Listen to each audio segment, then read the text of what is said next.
Hi guys, mabuhay! Welcome back to our channel. This is Efraim, yung hardinerong kapitbahay. It's another day and another plan to discuss ano pang hinihintay mo. Tara, samahan mo ako at magkwentuhan tayo.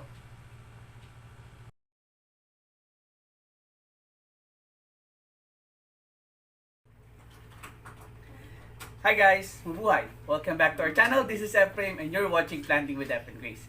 Magandang araw mga kapuso, kapatid, kapamilya at syempre mga kapitbahay. Today, we're going to talk about a shrub with a very interesting leaf variegation. This plant is called Polycias gilpoliae. Okay? Polycias gilpoliae. Okay? So this is also known as the coffee tree Geranium-Leaf, AraliaWild coffee. And of course, this one is an origin of Southeast Asia. So kaya makikita natin yan usually sa mga bahay-bahay ng ating mga lolo at lola. Even to our mother-in-law, syempre. And nga pala, shout out nga pala. This plant is actually courtesy of my mother-in-law.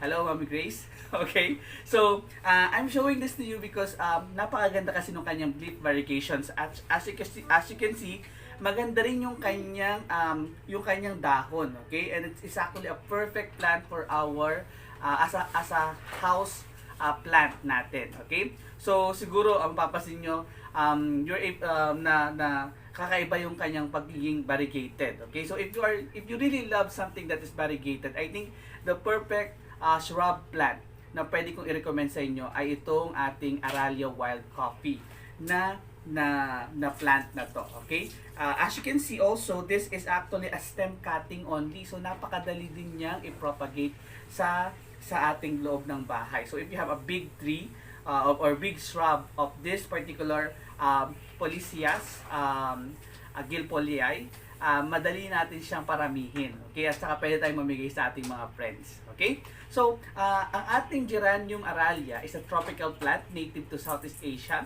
as I have mentioned a while ago, and it is commonly used as a house plant.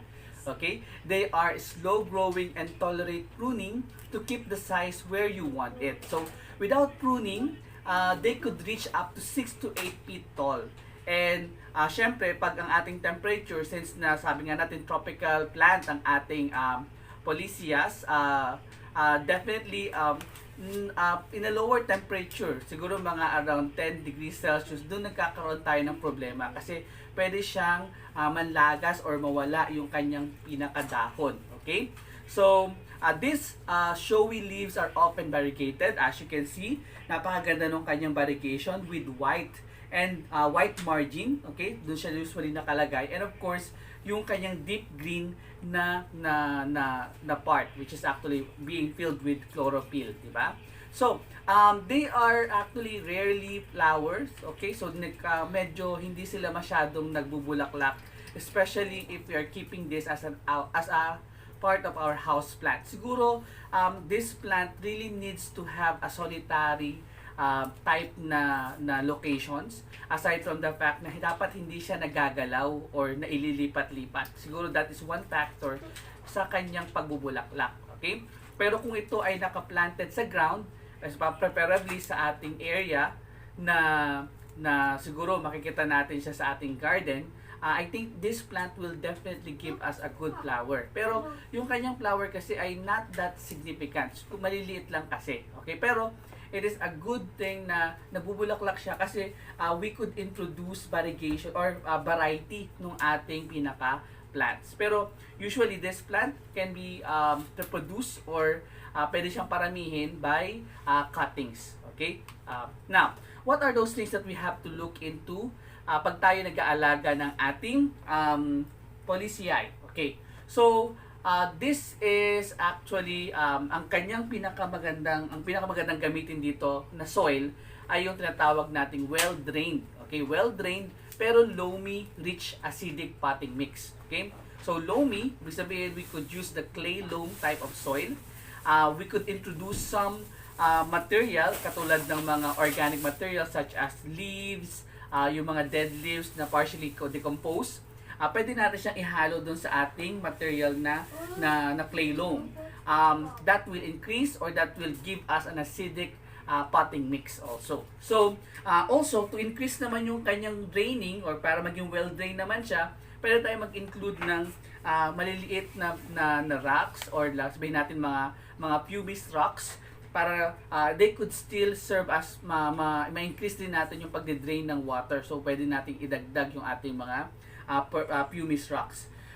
Yung iba gumagamit sila ng mga perlite. Okay, so what that is actually part of improving the soil quality for this plant. Okay, now about the light naman, sabi nga natin, this is a perfect plant for our this is a perfect shrub, kasi nga this could be made as an indoor plant. So pwede natin siyang iset sa isang lugar sa ating loob ng bahay that has a bright indirect lighting. Okay, so pwede natin siyang ilagay doon, and with that, perfect na perfect yun para lumaki ng maganda yung ating aralias. Okay? So, also, ng Aralia plants natin enjoy the morning sun. So, siguro pwedeng part natin, ilagay natin siya sa may lugar ng window na medyo dun unang sumisikat ang araw. Okay? So, in that case, definitely, this plant can grow into a very nice shrub sa loob ng bahay. Okay? So, in warmer months, maganda kasing inilalagay natin siya sa partial shade. Okay? Yung ating policias. Kasi madali kasi siyang ma-burn or ma-sunburn kumbaga. Yung pagkakaroon niya ng mga brown coloration sa kanyang dahon, that is an indication na burn yung kanyang pinakadahon. Okay?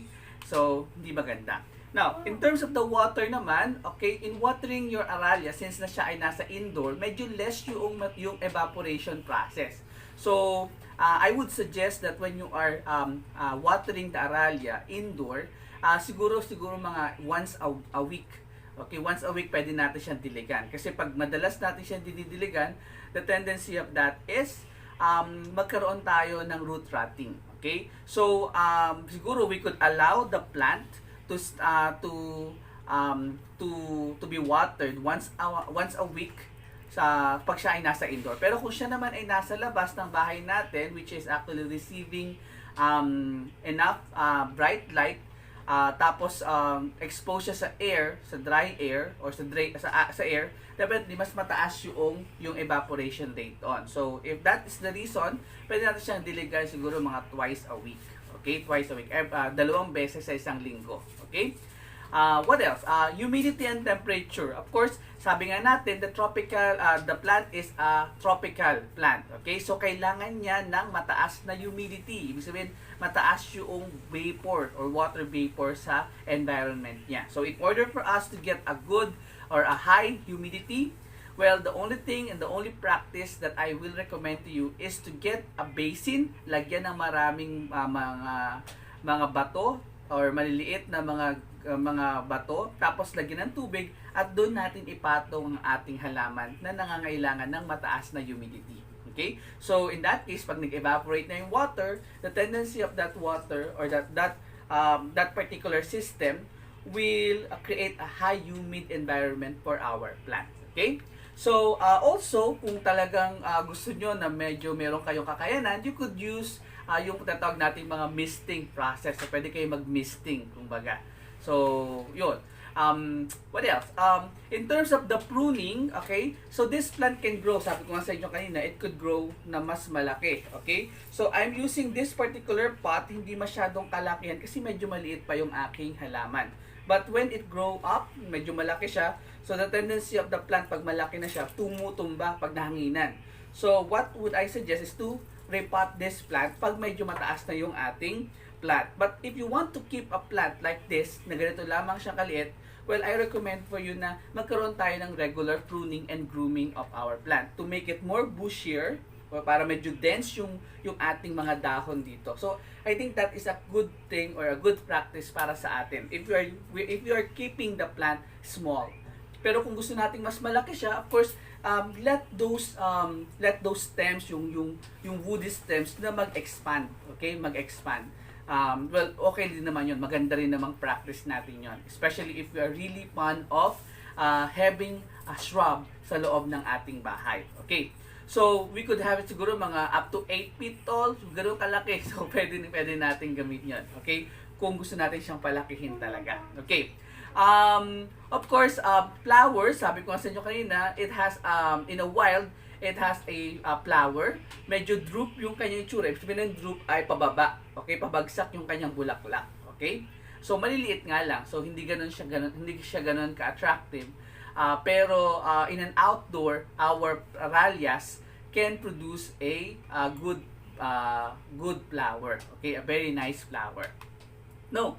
So guys, this plant, napakaganda nito na i-keep natin sa loob ng ating bahay. Hindi siya masyadong sensitive. Madali din siyang alagaan. Kaya I think this one is a perfect shrub plant sa atin. And syempre, kayang-kaya natin siyang palaguin at paramihin. And of course, we could make this as part of the gift ng natin sa ating mga friends and relatives. Okay? So, I think that's all, folks. Thank you for watching Planting with F and Grace. Please continuously watch and subscribe to our YouTube channel. And thank you very much for all your support. And of course, you may add to your FB list, our FB page, si Maria Gracia at ang Lihim na Hardin. Okay? So, see you again next time for another fun time of talking about the plants. Thank you and goodbye! Every single day